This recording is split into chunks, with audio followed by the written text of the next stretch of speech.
My father hasn't left the basement in 2 months. I now know the horrifying reason why. After my mom died, my dad would spend hours in his room rotting away in his bed. Then it progressed to what he started doing in the basement. Trying to talk to him was useless, but looking back, I wish I tried to help him before he slipped into insanity.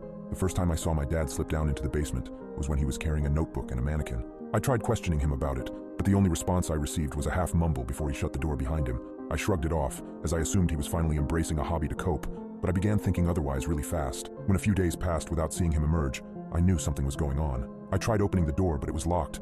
No matter how much I knocked or even called his cell, he completely ignored me. Eventually, my brain started making assumptions about what was really going on down there. About a month into him being isolated, I started to wake up to him screaming as if he were being tortured long into the night. I knew at that point that he was completely losing his mind.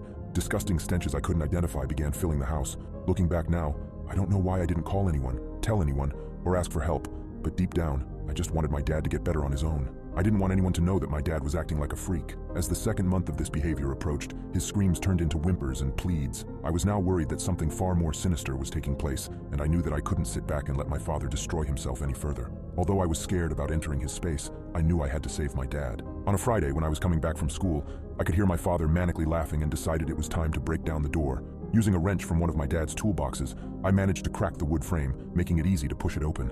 The second I did, a disgusting whiff of what I could only guess was rotting flesh wafted heavily into my face. I feared for the worst as I began making my way down the stairs. There was only one light on, and it was a small lamp in the corner that was barely illuminating its surroundings. The surroundings included the mannequin, now looking more strange